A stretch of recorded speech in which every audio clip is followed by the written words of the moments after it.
Hi guys, sorry to interrupt your viewing, but please subscribe to the channel and like this video. Thank you. The plane landed a few minutes early, but even as the wheels hit the tarmac, I wasn't exactly sure why I'd booked the flight in the first place. I hadn't seen my family in nearly 3 years, not since Dad's funeral, not since the air between us turned cold and full of things left unsaid.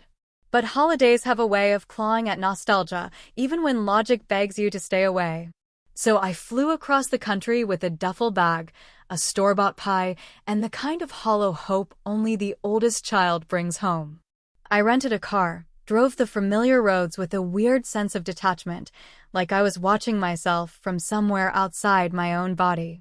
The neighborhood looked the same: cookie-cutter lawns, plastic turkeys staked into the ground, wind chimes tapping soft and empty in the November breeze. That house, my house, sat on the corner like it always had, with its blue shutters and cracked driveway that Dad kept meaning to fix. It was still the house I knew, but something about it felt smaller now. Or maybe I had just grown. I knocked once, then twice. No one answered. I heard laughter from inside, the kind that's warm if you're part of it and cruel if you're not. So I opened the door, walked right into the foyer, and waited for someone to notice. No one did. There were half-empty glasses on the hall table, a diaper bag tossed carelessly on the couch, and my mother's voice coming from the kitchen, saying something about gravy consistency and "don't burn the damn rolls again, Rick." Then came Amber, in all her exhausted new mom glory, holding a squirming baby girl in one arm and a bottle in the other. She looked surprised to see me, but not in the way I'd hoped. More like the way you react when a coworker shows up uninvited to your birthday dinner. "Oh, Rachel." "Hey," she said, as if I hadn't flown 2,000 miles and dragged 4 decades of family dysfunction with me. I smiled because that's what I've always done. "Happy Thanksgiving." Mom finally appeared, wiping her hands on a towel like she'd just finished cleaning up something sticky. "Look who decided to show up," she said with a tight little smirk that felt like a slap. "You look tired. You flying coach again." She hugged me, quick and brittle, and then turned back to Amber like I was just the mailman dropping off a package. "Did you get the formula I told you about, honey? The organic one with the iron?" "I brought pie," I said, louder than I meant to. No one reacted.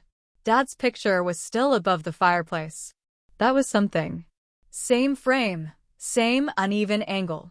I stared at it a little too long, hoping maybe he'd somehow wink at me or shake his head like he used to when things got ridiculous. I made small talk. I offered to help. I complimented the turkey even though it was still raw in the sink. I sat through Amber's endless monologue about sleep training and nipple creams and how no one warns you about postpartum rage. I smiled until my jaw hurt. At some point, I excused myself and climbed the stairs. The house smelled different now, like vanilla air fresheners and scented baby wipes instead of Dad's old cologne and Mom's burning pot roast. I walked down the hallway toward what had once been my bedroom, the room I'd painted lavender when I was 15, the room where I cried over my first breakup, the room where I held Dad's hand when the chemo made him shake so bad he couldn't lift a spoon. I opened the door, and my heart stopped. The walls were pink. A soft, nauseating, Pinterest-perfect pink. The bookshelf was gone. The desk, too. In their place stood a white crib with tiny rubber giraffes hanging from a mobile.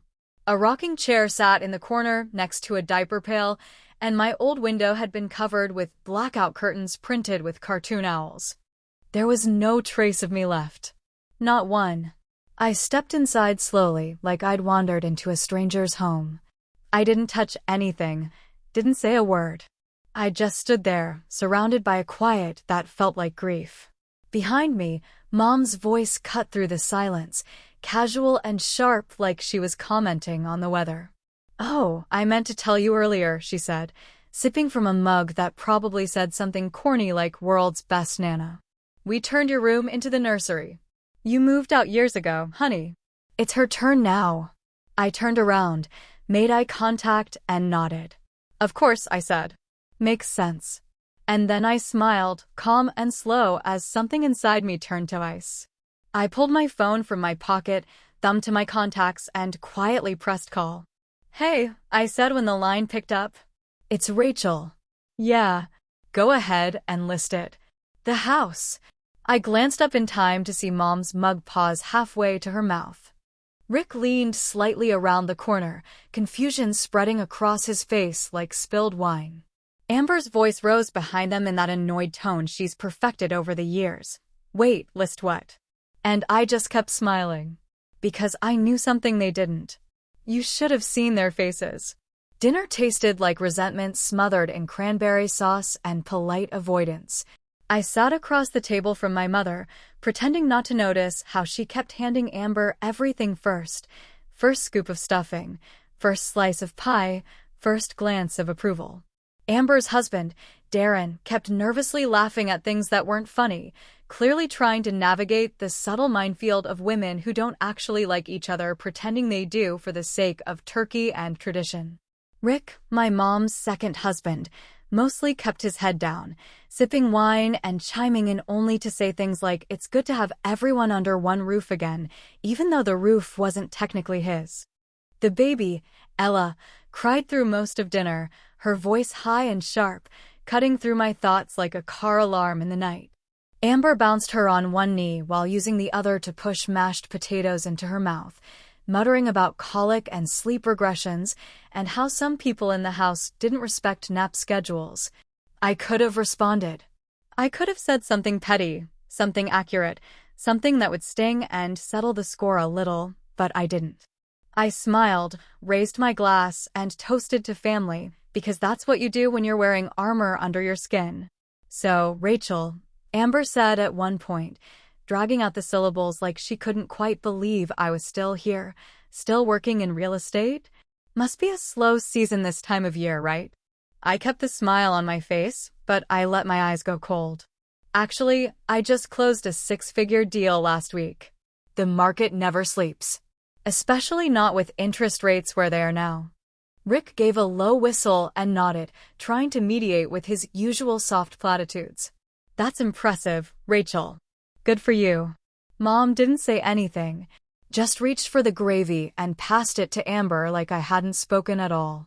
It was funny, no, not funny, more like bitterly ironic, how quickly they forgot. Or maybe they hadn't forgotten. Maybe it was easier for them to pretend none of it happened, to edit me out of the narrative like a bad scene in a family movie. They'd rewritten history so many times, I wasn't even sure they knew what was true anymore. Because here's the thing. I wasn't just the daughter who moved out years ago. I was the one who stayed when it mattered. I was 19, only 2 years out of high school, when Dad got sick. No, wait, that's wrong. 19 is 1 year after high school, not 2. Jesus, maybe I've been telling that story so long, I've started screwing up the math. Whatever. The point is, I was young. Too damn young to be sorting medication schedules and adult diapers and trying to keep track of hospice nurses who never showed up on time. Amber was off at college, partying her GPA into oblivion and calling home just enough to earn the title of thoughtful. Mom spent most of that year in the backyard smoking cigarettes she thought I didn't know about, or locked in the bathroom crying into a hand towel like her life had been personally ruined by Dad's cancer. But me? I was the one scrubbing puke out of the carpet at 3 in the morning. I was the one sitting with Dad as his hands shook too hard to hold a spoon, whispering stories into his ear just to keep him from disappearing into the pain. And he knew. He saw me. The night before he died, he took my hand and pressed a folder into it. No long speech, no teary goodbye, just one line. "This house is yours. You'll know what to do." I opened it later, after the machines stopped beeping and the world went quiet. It was the deed. Signed, notarized, dated. He'd transferred the title months earlier, while he still had the energy to crawl to a lawyer and make things official. It was mine. Not in some metaphorical, we all grew up here kind of way. Legally. On paper. In ink. So when my mother said, "It's her turn now," like she was some goddamn property manager of my childhood, I wasn't shocked. I wasn't even hurt. I was just done. I waited until dessert, until the baby had finally fallen asleep and the sugar had softened everyone's edges. I stood, stretched my legs, and stepped outside onto the back porch. The night air bit a little, sharp and clean, like a reset button. I pulled out my phone and scrolled down to the contact I hadn't used in over a year. "Hey, it's Rachel," I said when the call picked up. My voice was calm, even. "Yeah, I'm ready. Go ahead and list it." A pause on the other end. "Then, you sure?" "Completely," I said. "I want it priced to move. Let's not drag this out." I hung up and leaned against the railing, watching the trees shift in the wind. Inside, I could still hear them laughing. Or maybe they weren't laughing. Maybe they were just filling the silence with whatever they had left. I smiled to myself, slow and quiet, as a thought settled deep in my chest like a secret. This wasn't revenge. Not yet. But it was the first step in making sure they finally saw me, not as the daughter who disappeared, but as the woman who came back to collect. I slipped my phone into my pocket and walked back inside. I was ready. The shift wasn't loud or obvious or explosive. It was quiet and mean, the way frost creeps over a windshield in the early morning hours, unnoticed until your vision's already gone. I didn't yell. I didn't stomp around or throw plates or demand recognition like some overgrown teenager clinging to the memory of childhood. I just stepped back. Emotionally, mentally, in every possible way. I became a tourist in my own history, walking through rooms like they were a museum exhibit curated by people who never knew me in the first place. Amber and Darren spent most of the next day hauling in baby gear, loud and cheerful like this was the most natural thing in the world, like it made perfect sense for them to colonize the one place in the house that still held pieces of me. Diaper boxes lined the hallway. A plastic swing sat in the corner of the living room. My old bookshelf was now filled with pastel board books and a Bluetooth baby monitor. They'd taken my silence as surrender, and in a way, that was exactly what I wanted them to believe. From the couch, I watched Darren struggle to assemble some absurdly complicated baby bouncer, fumbling with plastic screws while Amber barked vague directions from her phone. Mom floated in and out of the kitchen, making passive-aggressive comments about people who show up empty-handed and how nice it is when family actually helps. I offered to help, of course, but not in any way that was actually helpful. I made bad coffee. I handed Amber a screwdriver that wasn't the right size. I smiled too much. It was a performance, sure, but it wasn't for them, it was for me. To remind myself how good it felt not to need their approval anymore. Later that afternoon, Mom cornered me by the laundry room, the smell of bleach and old towels heavy in the air. Her voice was soft but laced with that familiar edge, the one she always used when she wanted to shame you without sounding unkind. "You know, Rachel," she said, folding a dish towel with unnecessary force, "it wouldn't kill you to be a little more involved. You used to be so helpful. It's like you're not even trying." I looked at her for a long moment, watching the lines in her face that had deepened since the last time I'd seen her, trying to remember the last time she'd actually asked how I was doing instead of listing everything I'd failed to do. "I'm here," I said finally, simple and even. "Isn't that enough?" "It's not just about being present," she snapped, letting the towel drop into the basket. "It's about contributing. This family's been through a lot and Amber needs support right now. Real support. Not just standing around pretending to be part of things." I wanted to laugh. Or scream.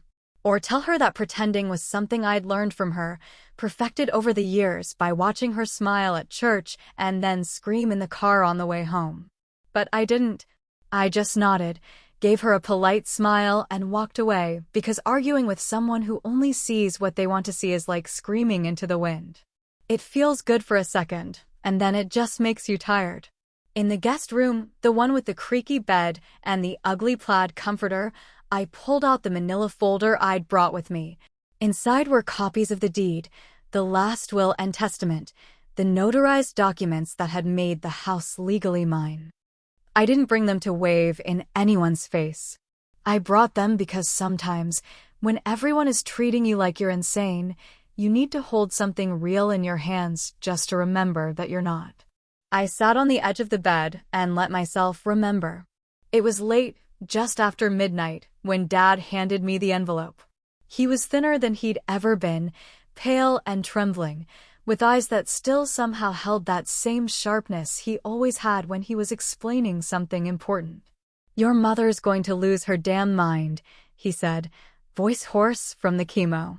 "But you're the only one I trust to make sure this place doesn't turn into a circus. You took care of me. You paid the bills. You kept it all going." I remember asking him if it was really necessary, if it wouldn't just cause more problems later on. He laughed, bitter and short. "Rachel," he said, "you know how your mother is. And Amber, well, she's never had to carry anything. Not really. This is yours. Make sure it stays that way." So I did. And now, watching them walk over the floors I scrubbed when I was 18, fill the walls with noise and decorations that meant nothing to me, I realized that my quiet exit had been too generous. It was time to start planting seeds. Tiny hints, casual comments, a joke here, a question there. "Hey, I said that evening over dinner, you know houses in this neighborhood are going for nearly double what they were a year ago?" Amber rolled her eyes, tired and unbothered. "We're not going anywhere. This place is perfect." "Still," I said, stabbing a green bean with my fork, "if someone did list this place, it'd sell in under a week." "No doubt." Rick chuckled. "Only if the owner was crazy enough to give up this view." I sipped my wine and smiled. You never know. People change. The next morning, Amber went into the garage, looking for an extension cord. I heard the silence from the kitchen before she even said a word. Heard it through the floorboards like thunder waiting to crack. She came back inside holding a wooden stake and a folded metal sign with a red and white face. Her eyes were wide. Her voice low. "Rachel, what the hell is this?" The silence after Amber's question was thick and breathless, as if the whole damn house had exhaled and was waiting for someone to claim the next breath. She held the for sale sign like it was a weapon, like it had been forged just to shatter her version of reality, and in a way, maybe it had. Her voice was quiet, almost confused, but I could already hear the panic coiling behind her words like a snake waiting to strike. She held it out toward me like she needed a translation. "Rachel, what the hell is this?" I didn't flinch. I didn't explain or apologize or rush to make it softer than it was. I just met her eyes and said, "It's exactly what it looks like." Behind her, Darren stood frozen in place with one of Ella's bottles still half full in his hand, his eyes darting between us like he'd stumbled into the wrong part of a movie. My mother stepped into the room a second later, still in her robe, coffee steaming in a mug that said grateful, thankful, blessed. She saw the sign, saw Amber's face, and then looked at me like I'd stabbed her in the gut. "Rachel," she said, dragging my name out like a warning. "What is this about?" "It's about truth," I said, calm and quiet, and tired of pretending. "It's about reminding everyone what they conveniently forgot." "Are you joking?" Amber asked, her voice rising like steam off a boiling pot. "You think you can just sell this house? This is our home." "No," I said, and this time I looked right at her. "It's my home. You were just squatting in it." That's when Mom exploded. Her voice cracked like dry branches snapping under weight, sharp and high and aimed to kill. "How dare you come into this house, your family's house, and pull a stunt like this? After everything we've been through? After we opened our doors to you, opened your doors." I cut in, finally letting my voice rise a little, not yelling, not yet, just enough to slice through the noise. "You mean after you erased me from this place like I never existed? After you turned my bedroom into a goddamn nursery without even a phone call? After I showed up and you acted like I was a guest in the house I grew up in?" Mom was shaking now, mouth tight with fury, trying to find some angle that would make me the villain in a story I'd already finished reading years ago. "You think this is some kind of power play?" she spat. "That this is about ownership? You're being cruel, Rachel. Vindictive. You want to punish us for moving on." I didn't laugh, but I wanted to. Instead, I reached into the drawer beside the kitchen counter and pulled out the folder I'd kept close since the day I arrived. I laid it flat on the table and opened it, flipping slowly through the pages like I was reading her a bedtime story. "This," I said, tapping the notarized deed with my fingernail, "is my name. On the title. This," I continued, turning to the next document, "is Dad's will, which you were conveniently too distracted to notice at the time. And this," I said, pulling out a printed spreadsheet, "is proof that I've been paying the property taxes on this place for the past 9 years while you were too busy remodeling your new kitchen and pretending that grief gave you permission to forget who kept this place from falling apart." Rick, poor dumb Rick, raised a hand like he was about to suggest we all sit down and talk this through. "Maybe we should know," I said, shutting that down before he could finish. "There's no we in this decision. There never was. I've played along for years, let things slide, smiled through holidays where you pretended Dad was just a story you half remembered. But this house was his. And then it was mine. And now it's going on the market." Amber was crying now, big, ugly, gasping sobs that would have moved me 5 years ago, maybe even 3, but not today. Not after the looks, the jabs, the expectation that I'd just disappear and leave her to claim the world like it was owed to her by blood. "You're being selfish," she said, mascara smudging at the edges, baby now wailing from the nursery upstairs. "You're taking away Ella's home. For what? To prove a point." I looked at her and felt nothing. Not rage. Not pity. Just the kind of quiet resolve that comes after you've buried a part of yourself and realized it doesn't need to be resurrected. "Funny," I said, "I always thought I was the invisible one." That night, while they huddled behind closed doors and probably tried to piece together a plan, I sat on the porch with a blanket over my lap and a glass of wine that tasted like autumn and finality.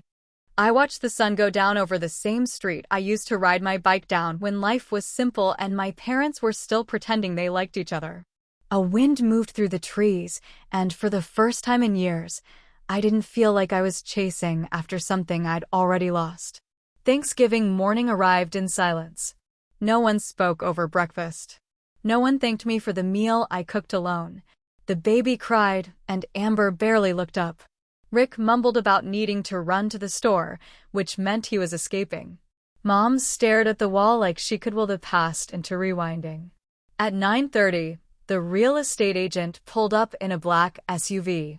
She wore heels too high for this driveway, but she smiled like she meant business. I handed her coffee, pointed to the front lawn, and watched her plant the sign. "For sale. 3-bedroom, 2-bath, corner lot owned outright. Available immediately." I sipped my coffee slowly, watching the sky. Let's see who's thankful now. The screaming started before the coffee had even cooled. Amber was the first one to break, storming into the kitchen barefoot and wild-eyed, mascara smeared like war paint from another sleepless night. She slammed her hands against the kitchen table with a loud, desperate thud that made Rick nearly drop his mug and caused Mom to flinch like she'd just been slapped across the face. "You can't do this," Amber shouted, and her voice cracked in a way that almost sounded like heartbreak but felt more like panic wrapped in entitlement. "This isn't just a house, Rachel. This is our home. Ella's home." I didn't look up. I was peeling a clementine, taking my time, sliding my thumb under the skin like it was the most important task in the world. I said nothing, because when the house starts burning, you don't waste energy yelling about the smoke. You wait, you watch, and you let the fire show you what needs to be reduced to ash. Mom followed seconds later, wrapped in that same ridiculous bathrobe she always wore during the holidays, white fleece with blue embroidered initials, and a matching belt she never tied properly. "You've made your point, Rachel," she said, her tone coated in a shaky kind of patience, like she thought if she kept her voice low enough, I'd snap out of whatever spell I was under and go back to being the version of me she could handle. "This isn't the way you fix things. Families talk. They don't do this." I finally looked at her, Not with anger, not even with spite, just the kind of tired clarity that comes after years of giving people chances they never deserved. Talking would have been great, I said, standing now, placing the peel in the trash like it mattered. Would have loved to talk. When you turned my room into a nursery. Or when you acted like I was a stranger. Or maybe when I showed up with a deed in my name and not one of you asked why. Rick sat in the corner with his hands folded tight like he was at a damn board meeting, offering nothing except the occasional nervous sip of coffee and his trademark line, "Let's not say anything we can't take back," which always made me want to throw something heavy through a window. "I was going to give it to you," I said suddenly, and the whole room froze like the air had thickened. That was the plan. After Thanksgiving, I was going to sign it over to Amber. Quietly. No speeches. Just a signature. A gift. Because I thought maybe, for once, I could be part of something instead of constantly fighting to prove I belonged. Amber blinked. Her mouth opened and closed like she didn't quite understand the words. "Then why?" she started, her voice softer now, her anger cracking into confusion. "Because the second I walked through that door," I said, stepping closer, "you all showed me exactly where I stood. I saw it in your eyes when I said I was staying in the guest room. I saw it in the way Mom called me visitor under her breath, in how you unpacked your kids' toys into my closet like it was just another empty space to fill." The baby cried upstairs, a shrill reminder of what this place had become. A battlefield with soft wallpaper and lullabies for landmines. I glanced toward the stairs, but made no move to go. That part of me, the one that used to comfort everyone else first, was already gone. "You have 1 week," I said finally, my voice cold but not cruel, decisive in a way that could no longer be softened. 7 days to pack, to plan, to find your next step. After that, the agent has full access to show the property. Mom gasped like I'd just thrown her onto the street in the dead of winter. "You're evicting your own family? On Thanksgiving?" "No," I said, locking eyes with her. "I'm reclaiming what's mine. On Thanksgiving." The day passed in pieces. Long silences. Passive-aggressive door slams. Whispered arguments upstairs where they thought I couldn't hear them. Amber spent most of the afternoon in her old bedroom, which now looked like a pastel prison, staring out the window, trying to make peace with a version of the world where she didn't always get her way. Mom cycled between weeping and threatening, alternating between guilt and venom with the grace of someone who'd been practicing manipulation her whole life. Rick offered to talk man-to-man, which made me laugh in his face, because I wasn't looking for peace treaties. I was done negotiating with people who thought love came with an invoice. That night, I made dinner. A simple one. Leftover turkey sandwiches, some roasted vegetables, a pie I hadn't touched since the flight. No one joined me at the table. I didn't mind. It felt strangely appropriate, this quiet meal in a house that had never fed me anything except duty and disappointment. I ate in silence, listening to the ticking of the old kitchen clock and the soft wind outside rattling the window panes. And then I walked through the house one last time. I touched the walls, the floorboards. I ran my fingers across the old piano keys, the chipped banister, the paint smudge in the hallway I made when I was 11 and tried to redecorate. I sat on the edge of my old bed, well, the crib now, and closed my eyes. I remembered Dad in that room, holding my hand, whispering, "You're stronger than they'll ever know, kiddo." I remembered the night I stayed up until dawn writing his eulogy because Mom said she couldn't handle it.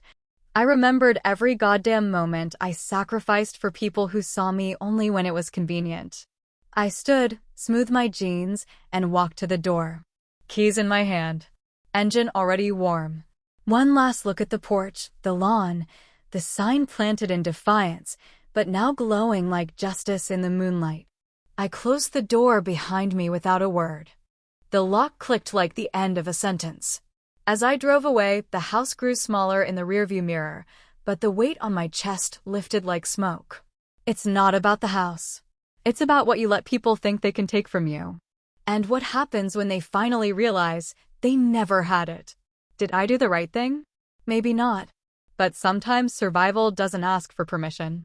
It just walks out the door and doesn't look back.